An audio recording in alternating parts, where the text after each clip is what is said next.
நம்ம சொல்கிற மாதிரி இந்த படம் இருந்தால் இந்த படம் வெளியாகும் போது வடசென்னை மக்களுடைய கோபத்துக்கும் அதிருப்திக்கும் வெற்றிமாறன் ஆளாவார் என்று எந்த சந்தேகமும் இல்லை.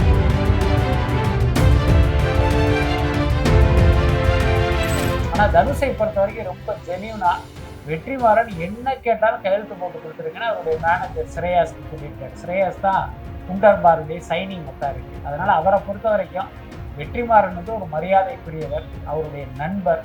என்ன, அவர் ரொம்ப ரொம்ப மதிக்கிற நபர்கள் வந்து வெற்றிமாறன் ரொம்ப ரொம்ப முக்கியமானவர்.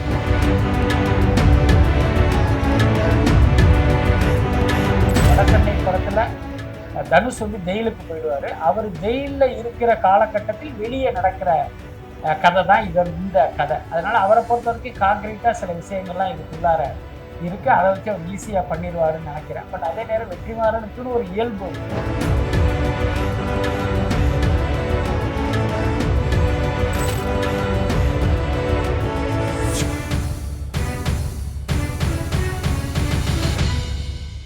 சார் வணக்கம். சார் வணக்கம்.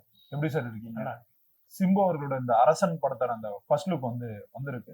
இந்த படம் எப்படி சார் வரும்? அதாவது ஒரு வடசென்னையுடைய சாயல்ல அந்த படம் இருக்கும். அதை மட்டும் நம்மளால உறுதியாக சொல்ல முடியும். அதுக்கப்புறம் வெற்றிமாறனுடைய மேக்கிங் ஸ்டைல் அப்படிங்கிறது நம்ம எல்லாருக்குமே தெரியும். என்னன்னா, என்னதான் ஒரு மசாலா படத்துக்கான அம்சங்கள் அந்த படத்துல இருந்தாலும் ஒரு வெறும் மசாலா படமா மட்டுமே அது இருக்காது. அதை பார்த்தீங்கன்னா கொஞ்சம் ஒரு யதார்த்தமான பாணியில தான் அவருடைய படங்கள் இருக்கு. கிட்டத்தட்ட இந்த படமும் அப்படிதான் இருக்கும்னு நினைக்கிறேன். பட் அதே நேரம் வடசென்னை பின்னணி, அதெல்லாம் அந்த ரவுடிகளுடைய வாழ்க்கையை பிரதிபலிக்கிற கதைங்கிறதுனால வன்முறை வந்து கொஞ்சம் கூடுதலாக இருப்பதற்கு வாய்ப்பு இருக்கு. இன்னொன்று, வெற்றிமாறன் போன்ற இயக்குநர்கள்லாம் இந்த மாதிரியான கதையை நோக்கி நகர்வதற்கு அங்க இருக்கிற மக்களுடைய வாழ்வியலை நம்ம சொல்லணும் அப்படிங்கிறது வந்து ஒரு என்ன சொல்றது, ஒரு நோக்கமாக தெரிந்தாலும் உண்மையான நோக்கம் என்ன அப்படின்னா, இது போன்ற கதைகள்ல பாத்தீங்க அப்படின்னா கொஞ்சம் வந்து ஒரு கமர்ஷியலைஸ் பண்றதுக்கான வாய்ப்புகள் அதிகம் இருக்குங்கிறது ஒரு முக்கியமான காரணம். கிட்டத்தட்ட அந்த டைப்பான படமா தான் இருக்கும். வட சென்னையிலேயே ஆல்ரெடி அங்க இருக்க மக்களை பாதிப்புக்குள்ளாக்கப்பட்ட ஒரு படமா தான் அங்க இருக்க மக்கள் இதை பார்த்துட்டு இருக்காங்க. இப்ப இந்த அரசன் படம் வரும்போது இன்னும் அந்த மக்களோட எதிர்ப்பை சம்பாதிக்கிற மாதிரி தான் வெற்றிமாறன் இருப்பாரு. நிச்சயமா. இப்ப நம்ம சொல்கிற மாதிரி இந்த படம் இருந்தால் இந்த படம் வெளியாகும் போது வடசென்னை மக்களுடைய கோபத்துக்கும் அதிருப்திக்கும் வெற்றிமாறன் ஆளாவார் அப்படிங்கிறது எந்த சந்தேகமே இல்லை. அதாவது ஒரு காலத்தில் வடசென்னையில இது போன்ற விஷயங்கள்லாம் நடந்திருக்கலாம். என்ன காரணம் அப்படின்னா, இப்ப சென்னையை பொறுத்த வரைக்கும் தென் சென்னை மத்திய சென்னையோட ஒப்பிடும்போது பாத்தீங்கன்னா வட சென்னை கொஞ்சம் பின்தங்கிய பகுதியா தான் இருந்தது. இன்னொன்னு, ஆட்சியாளர்களுக்கே பாத்தீங்கன்னா ஒரு பாரபட்சம் இருந்ததை நம்ம பார்க்கலாம். இப்ப உதாரணத்துக்கு தென் சென்னையினுடைய வளர்ச்சியையும் வட சென்னையுடைய வளர்ச்சியும் பாத்தீங்க அப்படின்னா அங்க ரொம்ப ரொம்ப ஒரு குறைவான வளர்ச்சி தான் இருக்கும். என்ன காரணம்னா, இவங்களே அதை ஒரு மாற்றாந்தாய் மனப்பான்மையில அந்த ஏரியா டீல் பண்ணாங்க. ஸோ அப்படி இருக்கும்போது அதனால அந்த மக்களுக்கு ஒரு பாதிப்பு. அவர்களுடைய வாழ்க்கையே பாத்தீங்கன்னா தென் சென்னை மக்களோடு ஒப்பிடும்போது பாத்தீங்கன்னா ஒரு படி கீழே இருக்கும். இதெல்லாம் ஒரு காலத்துல இருந்தது. ஆனா இன்னைக்கு அந்த பகுதியில பாத்தீங்கன்னா, இப்ப நீங்க பேப்பரை தொலைக்காட்சி எல்லாம் பார்க்கும்போதே உங்களுக்கு தெரிஞ்சிருக்கும், பல கட்டுமான நிறுவனங்கள் வட சென்னையிலேயே பாத்தீங்கன்னா பல ஹைரைஸ் பில்டிங் எல்லாம் கட்டுறதை நம்ம பாக்குறோம். அந்த அளவுக்கு அங்கு உள்ள மக்களுடைய வாழ்க்கை நிலையே மாறிடுச்சு. இதையெல்லாம் நீங்க கணக்குல எடுத்துக்காம நீங்க ஒரு 25 வருஷம் 30 வருஷத்துக்கு முன்ன இருந்த மாதிரியே வடசென்னையில இருப்பவர்கள்லாம் ரவுடி அப்படிங்கிற மாதிரி நீங்க படம் பண்றது அப்படிங்கிறது அந்த மக்கள் வேதனை அடையத்தானே செய்யும். அந்த போக்கை இவங்க மாத்திக்கணும். முக்கியமாக வெற்றிமாறன் போன்ற அந்த சமூக பொறுப்பு முக்கிய கலைஞர்கள் இந்த காரியத்தை செய்யக்கூடாது. இப்ப தனுஷ் அவர்களோட இந்த படத்துக்கு அசுரன் சொல்லி பேர் வச்சிருந்தாங்க. இப்ப சிம்பு அவர்களோட இந்த படத்துக்கு அரசன் சொல்லி வச்சிருக்காங்க. ஏற்கனவே சிம்பு சார் ஈஸ்வரன் படத்துல ஒரு டைலாக் சொல்லியிருப்பாரு, நீ அழிக்க வந்த அசுரனா நான் காக்க வந்த ஈஸ்வரன் சொல்லிட்டு. இப்ப அந்த சண்டை இன்னும் அந்த நெருப்புல இன்னும் தூண்டுற மாதிரி இருக்கு சார். இல்ல, அப்படியெல்லாம் நம்ம எடுத்துக்க வேண்டியது. ஆனா பாத்தீங்கன்னா ரசிக மனோபாவம், ரசிகர்களுடைய பார்வை அப்படிங்கிறது இப்படிதான் இருக்கும். ஆனா வெற்றிமாறன் இதுக்கு அரசன்னு பேர் வச்சதற்கு அது காரணமா இருக்காது. இந்த 2 ரசிகர்களையும் சண்டை மூட்டி விடணும், அல்லது தனுஷுக்கும் சிம்புவுக்கும் பாத்தீங்கன்னா ஒரு விரோதத்தை அதிகப்படுத்தணும் அப்படிங்கிறது நிச்சயமா நோக்கமா இருக்காது. எல்லாத்துக்கும் மேல அரசன் படம் இன்னைக்கு உருவாகி அது ஒரு மிகப்பெரிய வெற்றி படம் ஆகுது அப்படின்னா அதற்கு தனுஷுடைய ஒத்துழைப்பு ரொம்ப ரொம்ப முக்கியமான காரணம். ஒரு கற்பனையா சொல்றேன்னா, இப்ப தனுஷ் இந்த கதையை எடுக்கிறதுக்கு நான் அனுமதி கொடுக்க மாட்டேன். ஒரு தயாரிப்பாளரா வடசென்னையுடைய பிரான்சைஸை வேறொரு ஹீரோ வச்சு எடுக்கிறதுக்கு நான் அனுமதி தரமாட்டேன் அப்படின்னா இந்த படத்தையே வெற்றிமாறனால எடுக்க முடியாது. அதுதான் உண்மை. ஆனா தனுஷை பொறுத்த வரைக்கும் ரொம்ப ஜெனியூனா வெற்றிமாறன் என்ன கேட்டாலும் கையெழுத்து போட்டு கொடுத்துருங்கன்னு அவருடைய மேனேஜர் ஸ்ரேயாஸ்க்கு சொல்லியிருக்காரு. ஸ்ரேயாஸ் தான் உண்டர்பாருடைய சைனிங் அத்தாரிட்டி. அதனால அவரை பொறுத்த வரைக்கும் வெற்றிமாறன் வந்து ஒரு மரியாதைக்குரியவர், அவருடைய நண்பர். என்ன, அவர் ரொம்ப ரொம்ப மதிக்கிற நபர்கள் வந்து வெற்றிமாறன் ரொம்ப ரொம்ப முக்கியமானவர். அதனால இவர் வந்து நம்மளுடைய தொழில் எதிரி சிம்பு வச்சு படம் பண்றாரு, அவருக்கு வந்து நம்மளுடைய பிரான்சைஸை கொடுக்குறதா என்ன அப்படிலாம் அவர் யோசிக்கவே இல்லை. வெற்றிமாறன் கேட்டாரா, ஓகே டன் நீங்க கொடுத்துருங்க அப்படின்ட்டாரு.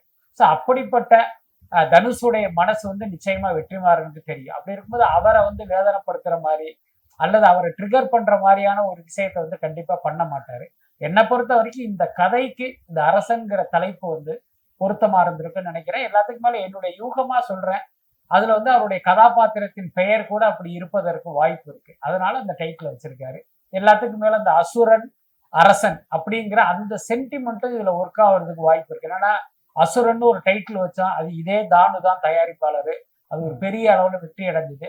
கிட்டத்தட்ட அதே சாயல்ல ஒரு டைட்டில் வச்சோம்னா இதுக்கும் அந்த சென்டிமெண்ட் ஒர்க் ஆகும்னு கூட அவங்க நினைச்சிருக்கலாம். இப்போ அசுரன் தான் வெற்றிமாறன் சார் எடுத்த படங்களை வந்து ஏக்தம்னு முடிச்ச ஒரு படமா மாறிச்சு. அதுக்கேற்ற மாதிரி தான் இந்த சென்டிமெண்ட்டை ஃபாலோ பண்ணி தான் இதுக்கும் அரசன் வச்சிருக்காங்க. இது வந்து சமூக வலைதளங்கள்ல இந்த டீகோட் பண்ண ஆரம்பிச்சிட்டாங்க. அதே மாதிரி இந்த வட சென்னைக்கு வந்து மஞ்சள் கலர்ல வந்து ஃபாண்ட் வந்து யூஸ் பண்ணிப்பாங்க. மஞ்சள் கலர்னா ஒரு சில வன்முறைகள் இருக்கும், சில ஆபாச வார்த்தைகள் இருக்கும் அப்படின்னு. இது வந்து இப்ப அரசனுக்கு வந்து ரெட் கலர்ல இருக்கிறதுனால இன்னும் அது வீரியம் வந்து அதிகமா இருக்கும் அப்படின்ற மாதிரி அந்த டீகோட் வந்து பண்ண ஆரம்பிச்சிருக்காங்களே. ரொம்ப காமெடியா தான் இருக்கு. ஒரு டைட்டில் டிசைனை வச்சு ஒரு போஸ்டரை வச்சு டீகோடிங் பண்றது அப்படிங்கிறதுலாம் ஒரு மாதிரி நமக்கே வந்து ஒரு ஆச்சரியமா தான் இருக்கு. பட் அதே நேரம் ஒரு படத்தினுடைய போஸ்டர், அந்த ஃபாண்ட்டு, அந்த கலரு, இது எல்லாமே பார்த்தீங்கன்னா அந்த படத்தினுடைய மூளை வைத்து தான் டிசைன் பண்ணுவாங்க. அதுல எந்த மாற்றமே இல்லை. ஸோ அது குறித்தெல்லாம் ரசிகர்கள் பேசுவது வந்து ஒரு வகையில வந்து ஒரு ஆரோக்கியமான விஷயமா தான் பாக்குறேன். வெறுமனே அந்த நடிகனுடைய போட்டோவை மட்டும் பார்த்துட்டு அவர் மீசையை முறுக்கி விட்டுருக்காரு, தாடி வச்சிருக்காரு, மச்சம் வச்சிருக்காருலாம் இல்லாம, ஸோ இதை வச்சே நீங்கள் கதையை யூகிப்பது, கதைக்குள்ள இந்த அம்சங்கள்லாம் இருக்கும் இருக்காது அப்படின்னு பேசுறது அது ஒரு வகையான ஒரு நல்ல விஷயமா தான் பாக்குறேன். பட் அதே நேரம் இவர்கள் யூகிக்கிற மாதிரி அந்த படத்தில் இருப்பதற்கும் வாய்ப்பு இருக்கு. அதை வந்து மிஸ்லீட் பண்ணுவதற்காக கூட இப்படி பண்ணுவதற்கும் வாய்ப்பு இருக்குன்னா தமிழ் சினிமாவுடைய போஸ்டர்ஸை வச்சு இதுதான் இந்த படத்துக்குள்ள இருக்குன்னு நம்ம உறுதியா சொல்லிட முடியாது. அப்படி சொன்னோம்னா நாளைக்கு நமக்கே பல்பா அது மாறுற ஆபத்து இருக்கு. இப்ப இந்த படத்துக்கு வந்து பட்ஜெட் வந்து ஏற்கனவே அதிகமாச்சு. அதனாலதான் இந்த தள்ளி போறதுக்கான அந்த காரணம்லாம் இருந்ததுன்னு வந்து சொன்னாங்க சார். இப்ப வெற்றிமாறன் சாரோட படங்கள்னா அது வந்து ரொம்ப நீண்ட நாட்களா அந்த படத்தை வந்து எடுப்பாங்க, அதுக்கு மெழுகேத்திக்கிட்டே இருப்பாங்க. இப்ப விடுதலைக்கு அந்த விடுதலையை வச்சு எவ்வளவு பெரிய ஒரு நடந்தது நமக்கு வந்து தெரியும். இப்ப இந்த படம் வந்து சொன்ன தேதிக்கு வருமா, இல்ல சொன்ன அந்த டேட்டுக்குள்ள எடுக்கிறதுக்கான வாய்ப்புகள் வந்து இருக்குமா? ஆனா என்னன்னா இந்த கேள்வி நீங்க வெற்றிமாறன்ட்ட கேட்டா அவர்கிட்ட கூட பதில் கிடையாது இந்த கேள்விக்கு. ஏன்னா அவர் வேணும்னு திட்டமிட்டு தாமதிக்கிறது இல்ல. ஒரு கிரியேட்டரா பாத்தீங்கன்னா அந்த பெட்டர்மெண்ட் பண்ணிக்கிட்டே இருக்கும்போது அது அப்படியே வளர்ந்து போயிடும். அதுதான் அதுக்கான காரணம். மற்றபடி தயாரிப்பாளர் நம்ம சாகடிக்கணும் அப்படிங்கிறதுலாம் அவருடைய நோக்கமாக இருக்காது. பொதுவா பாத்தீங்கன்னா இப்போ ஒரு எழுத்தாளர் ஒரு நாவலோ ஒரு சிறுகதையோ எழுதுறாரு அப்படிங்கும்போது அவர் எழுதிட்டே இருப்பாரு. ஒரு 2 வருஷம் எழுதியிருப்பாரு. அதுக்கப்புறம் பாத்தீங்கன்னா அடடா இதை விட அப்படி எழுதுனா நல்லா இருக்கும்னு இதை கிழிச்சு போட்டுட்டு இன்னொரு வருஷம் எழுதுவாங்க. அதே மாதிரி பாத்தீங்கன்னா ஒரு ஓவியர் ஒரு பெயிண்டிங் பண்ணிக்கிட்டே இருப்பாரு. அது வந்து எப்ப முடியும்னு அவருக்கே தெரியாது. அவர் பெட்டர்மெண்ட் பண்ணிக்கிட்டே இருக்கும்போது அவர் நினைத்ததை விட ஒரு காலதாமதம் ஆகிறதுக்கெல்லாம் வாய்ப்பு இருக்கு. அதுல வந்து ஒரு பெரிய நஷ்டம் கிடையாது. மிஞ்சி போனா அந்த காகிதமும் அந்த மையம் தான் கூடுதலாக இருக்கு. ஆனா சினிமாங்கிறது அப்படி கிடையாது.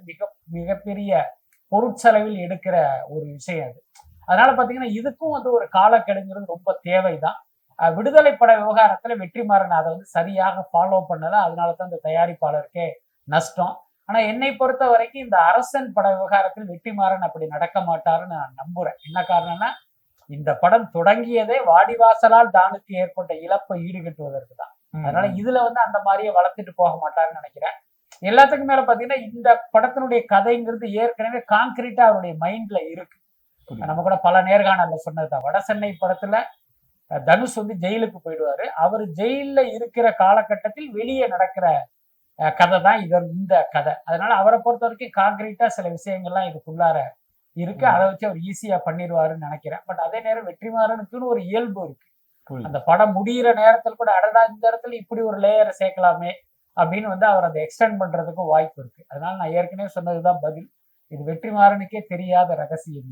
இப்ப இன்னைக்கு தேதியில வந்து சிம்பு சாருக்கு வந்து ஒரு மிகப்பெரிய ஒரு வெற்றி படம் வந்து தேவைப்படுது. ஏன்னா இந்த படம் வெற்றி அடைஞ்சா அதுக்கு அடுத்த படங்கள் வந்து பட்ஜெட் வந்து அதிகமாகும். ஸோ இதனாலதான் சிம்பு சார் வந்து வெற்றிமாறன் சாரோட படத்துல வந்து நடிக்க வந்திருக்காரு. ஏன்னா மணிரத்னம் சார் கூட அந்த படம் வந்து நடிக்கிறதா இருந்து அதெல்லாம் தள்ளி வச்சுட்டு வெற்றிமாறனுக்கு முக்கியத்துவம் கொடுக்கறதுக்கு காரணம் வந்து இந்த வெற்றி தேவைக்காக தான் சொல்றாங்க. அதாவது உண்மையை சொல்ல போனா சிம்புவுக்கு வந்து இப்ப உடனடி தேவை என்ன அப்படின்னா, அந்த 150, 200 கோடி பட்ஜெட்டில் துவங்குவதாக இருந்த அவருடைய 50வது படம் டிராப் ஆனதுதான். இப்ப இந்த வெற்றிமாறன் படம் 49வது படம், அஸ்வத் மாரிமுத்து படம் 51வது படம். அப்ப நீங்க 50வது படத்தை முடிச்சுட்டு தான் 51க்கே போக முடியும். ஆனா என்ன நிலவரம் அப்படின்னா, இப்ப இவருக்கு இருக்கிற மார்க்கெட் வேல்யூக்கு, அதோட அர்த்தம் என்னன்னா இவர் நடிச்சு எந்த படமும் சரியா போகல.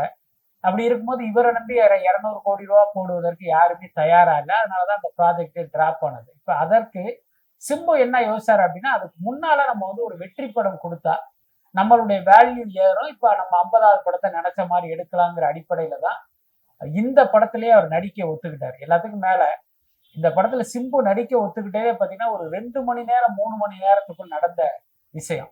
என்னன்னா வாடிவாசல் வந்து தாமதம் ஆயிட்டே போகுது. இப்ப என்ன பண்ணலாம் அப்படின்னு யோசிக்கும் போது இந்த கேப்ல வேற ஒரு சின்ன படம் பண்ணலாம் அப்படின்னு தானுவும் வெற்றிமாறனும் பேசுறாங்க. எப்படின்னா மணிகண்டன் மற்றும் கவின் 2 பேரை வச்சு ஒரு டபுள் ஹீரோ சப்ஜெக்ட் ஒரு குறுகிய கால தயாரிப்பா நான் பண்ணி தர்றேன் அப்படின்னு வெற்றிமாறன் பேசுறாரு. அப்ப பேசும்போது தானு சொல்றாரு, தம்பி உங்களுக்கே நம்ம நிறைய சம்பளத்தை கொடுத்தாச்சு, கிட்டத்தட்ட 19 கோடி ரூபாய் கொடுத்தாச்சு. வாடிவாசலுக்காகவே நான் நிறைய வந்து இன்வெஸ்ட் பண்ணிட்டேன். அதனால அந்த கடனை எனக்கு பெரிய அளவுல அழுத்திக்கிட்டு இருக்கு. அப்ப இப்படி ஒரு சின்ன படம் பண்ணா அதை வந்து என்னால கேரி பண்ண முடியாது. இன்னொரு பக்கம் பைனான்சியர்களே ஒரு பெரிய நெருக்கடியை கொடுத்துக்கிட்டு இருக்காங்க அப்படின்னு அவர் பேசும்போது அப்படியே அந்த பேச்சுவார்த்தை வளர்ந்து, பேசாம சிம்புவை வச்சு பண்றீங்களா, நான் வேணா அந்த தம்பி கிட்ட டேட் கேட்கிறேன்னு இவர் சொல்ல, இவர் உடனே ஓகே அப்படின்னு சொல்றாரு. உடனே சிம்பு கிட்ட பேசுறாங்க. உடனே சிம்பு லைன்ல வர்றாரு. 3 பேர் பேசுறாங்க. கிட்டத்தட்ட 2 ஹவர்ல அந்த ப்ராஜெக்ட் முடிவாகுது.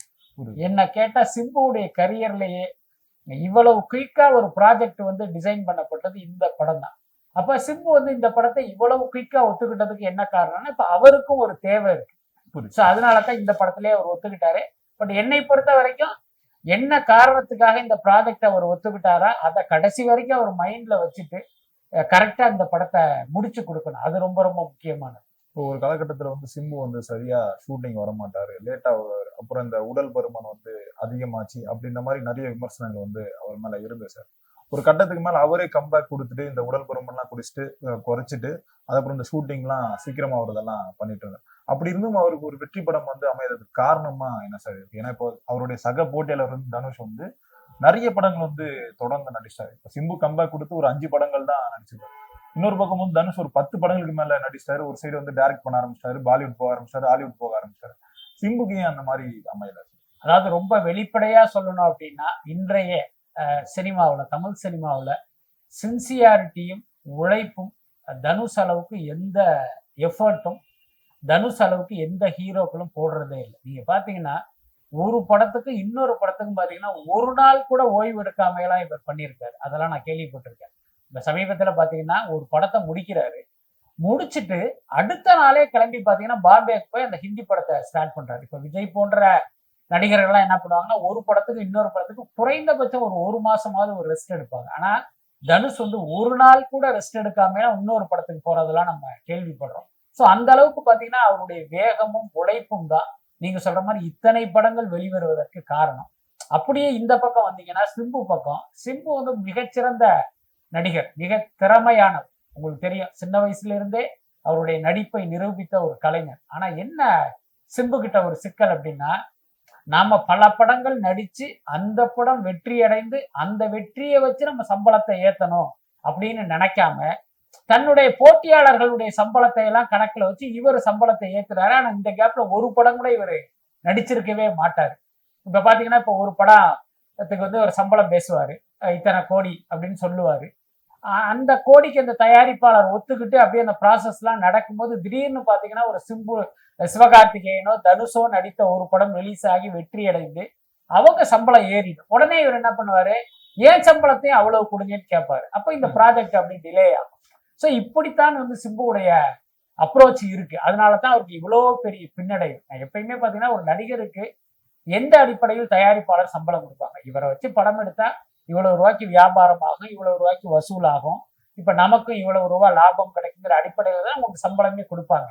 அப்படி இருக்கும்போது உங்களுக்கு வியாபாரமே கம்மியாக இருக்கும்போது நீங்க பாட்டுக்கு சம்பளத்தை ஏத்திக்கிட்டே போனா என்ன நடக்கும்? அதுதான் இவருடைய பின்னடைவுக்கு முக்கியமான காரணம். பட் இனிமேலாவது அந்த இதுல இருந்து மாறி நம்ம உழைப்புக்கேத்த ஊதியம், நம்ம வியாபாரத்துக்கேத்த ஊதியம்ங்கிற அந்த கான்செப்டுக்கு வந்தாருன்னா நல்லா இருக்கும். இப்போ அரசன் படமும் அஸ்வத் மாரிமுத்து படத்துலயும் வந்து சேர்ந்து சிம்பு வந்து ஒரே டைம்ல வந்து நடிக்கிறாரு. அது எப்படி சாத்தியம் ஆகுமா சார் சிம்புக்கு கேட்கிறேன். அதாவது பாத்தீங்கன்னா ரெண்டுலயும் பெரிய கெட்டப் சேஞ்ச் இல்லாதப்போ நீங்க 2 படத்துலயுமே நடிக்கலாம். எனக்கு தெரிஞ்செல்லாம் பாத்தீங்கன்னா முன்னணி ஹீரோக்கள் ஒரே நாள்ல 2 படம் நடிச்சதெல்லாம் நம்ம பார்த்திருக்கோம். 2 மணி வரைக்கும் ஒரு படத்தில் நடிப்பாங்க, 2 மணிக்கு மேல இன்னொரு படத்தில் நடிப்பாங்க. என்னன்னா பெரிய கெட்டப் சேஞ்ச் இருக்காது. இங்க ஒரு கலர் சட்டைன்னா அங்க இன்னொரு சட்டைங்கிற மாதிரி நடிச்சுட்டு போயிடுவாங்க. ஆனா ஒருவேளை கெட்டப் சேஞ்ச் இருக்கு, இதுல தாடி இல்லை, இதுல மீசை உண்டு, இதுல மீசை இல்லை அப்படின்னா அந்த மாதிரி உங்களால பண்ண முடியாது. இப்ப சிம்புவை பொறுத்த வரைக்கும் பாத்தீங்கன்னா இப்ப வெற்றிமாறன் படம் ஒரு ஷெட்யூல் முடிச்சுட்டு இவங்க அடுத்த ஷெட்யூலுக்கு தயாராகிற டயத்தை நம்ம வேஸ்ட் பண்ணாம இன்னொரு படம் பண்ணுவோங்கிற மாதிரி முடிவு பண்ணதா ஒரு தகவல் இருக்கு. பட் அது எந்த அளவுக்கு நடைமுறையில் சாத்தியப்பட போகுது அப்படின்னு தெரியல. நான் ஏற்கனவே சொன்ன மாதிரி இப்ப தனுஷா இருந்தா இதெல்லாம் வந்து அவருக்கு மைண்ட்லயே இருக்காது. ஓகே இந்த முடிஞ்சிருச்சா அடுத்த நாளே அந்த படத்துக்கு போயிடுவாரு. பட் சிம்பு வந்து அந்த மாதிரி பழக்கப்படலை. அதனால இவர் எப்படி அதை ஹேண்டில் பண்ண போறாரு அப்படிங்கிறது தெரியல. இந்த அஸ்வத் மாரிமுத்து படத்துல வந்து சமந்தா வந்து ஹீரோயினா நடிக்கிறதா ஒரு செய்தி வந்து பரவலா வந்துட்டு இருக்கு சார். அது உண்மையா? அஸ்வத் மாரிமுத்து படத்துல இல்ல, வெற்றிமாறன் படம், அதாவது அந்த அரசன் படத்துல சமந்தாவை நடிக்க வைக்கிற மாதிரி ஒரு பேச்சுவார்த்தை நடக்குது. பட் அதே நேரம் வெற்றிமாறனை பொறுத்த வரைக்கும் சிம்பு தரப்பிலும் தானு தரப்பிலுமே சமந்தாவை சஜஸ்ட் பண்றதா கேள்விப்பட்டேன். ஆனா வெற்றிமாறனுக்கு மட்டும் ஒரு சின்ன தயக்கம். ஏன்னா இப்ப என்னோட ஹீரோயின் அப்படின்னா கொஞ்சம் மேக்கப்லாம் கொஞ்சம் கம்மியா இருக்கும், ஒரு மாதிரியான ஒரு யதார்த்தமான ஒரு லுக்ல தான் நான் நடிக்க வைப்பேன். பட் அதுக்கு சமந்தா செட் ஆகுவாங்களா, அவங்க அதுக்கு ஒத்துக்குவாங்களாங்கிற மாதிரி இவருக்கு ஒரு டவுட் இருக்கு. அதனால இவர் என்ன பிளான் பண்ணியிருக்காரு, 18ஆம் தேதி நம்ம ஒரு ஆக்ஷன் பிளாக் வந்து அப்படி எடுக்க ஆரம்பிச்சிருவோம். இந்த கேப்ல நீங்க வந்து சமந்தா கிட்ட பேசுங்க, அவங்க ஓகே அப்படின்னா நம்ம அவங்களை நேரேட் பண்ணுவோம். அதுக்கப்புறம் அவங்க கமிட் ஆனாங்கன்னா அதுக்கப்புறம் அவங்களுடைய காம்பினேஷன் எடுத்துக்கலாங்கிற மாதிரி அவர் இருக்காரு. பட் சமந்தாவுடைய பதிலை வச்சுதான் அவங்க இந்த ப்ராஜெக்ட்ல வர்றாங்களா இல்லையாங்கிறது தெரியும். ஒருவேளை வெற்றி படத்துல இந்த கண்டிஷனுக்கு சமந்தா ஒத்துக்கலை அப்படின்னா இப்ப சிம்புவுக்கு சமந்தாவோட சேர்ந்து நடிக்கணும்னு வந்து ஒரு எண்ணம் இருந்தா அதை அப்படியே அஸ்வத் படத்துக்கு அவர் நகர்த்துவாருன்னு நினைக்கிறேன். இப்ப அந்த ரங்கஸ்தனம் படத்துல எல்லாம் வந்து சமந்தா இந்த மாதிரி நடிச்சிருக்காங்க இப்ப ரூரல் சைட்ல. அப்படி இருக்கும்போது இந்த வெற்றிமாறன் சார் படத்துக்கும் அது கரெக்டா இருக்கும் தான் நான் நினைக்கிறேன். அதாவது பாத்தீங்கன்னா அது வந்து ஒரு வகையில் அது கரெக்ட் தான். பட் அதே சமந்தாவுடைய பாயிண்ட் ஆஃப் வியூ நீங்க யோசிச்சு பாருங்க. அது வெறுமனே மேக்கப் சார்ந்த விஷயம் மட்டுமாக இருந்தா இப்ப அவங்களுக்கு அது ஒரு பெரிய பிரச்சனையா இருக்காது. ஏன்னா பொதுவாகவே நடிகைங்களுக்கு மேக்கப் போடுறதுதான் பெரிய தலைவலி. நல்ல வேளை இந்த படத்துல மேக்கப் போடாம விட்டாங்கன்னு சந்தோஷமாக நடிப்பதற்கும் வாய்ப்பு இருக்கு. எல்லாத்துக்கும் மேல அவங்க கொஞ்சம் ஒரு ஃபேரா இருக்கிறதுனால அது அவங்களுக்கே வந்து ஒரு பெரிய சிக்கலை எல்லாம் ஏற்படுத்தாது. ஒருவேளை ஒரு டார்க் கலரா இருந்தா அவங்க யோசிக்கிறதுக்கு வாய்ப்பு இருக்கு. நம்ம மேக்கப் போடாம பண்ணா நம்ம இமேஜ் என்ன ஆகும் அவங்க நினைப்பதற்கெல்லாம் வாய்ப்பு இருக்கு. இப்ப சமந்தாக்கு அந்த பிரச்சனை இல்லை. ஆனா வெற்றிமாறன் படத்தில் நடிப்பது சமந்தாக்கு உள்ள இன்னொரு பிரச்சனை என்னன்னா, இவர் பாட்டுக்கு ஷூட்டிங் அப்படி எக்ஸ்டெண்ட் பண்ணிட்டே போயிட்டாருன்னா நம்ம அடுத்தடுத்த படங்களுக்கு போக முடியாதுல்ல. அதனால அந்த பாயிண்ட் ஆஃப் வியூல அவங்க யோசிப்பதற்கு வாய்ப்பு இருக்கு. பொறுத்திருந்து பார்ப்போம் சார். இது சிம்பு சாருக்கு வந்து இந்த படம் வந்து ஒரு வெற்றி படமா மாறுதான்றது பொறுத்திருந்து பார்ப்போம் சார் என்ன நடக்குது. ரொம்ப நன்றிகள் சார், எங்களோட நேரம் பகிர்ந்தமைக்கு. நன்றி சார். நன்றி.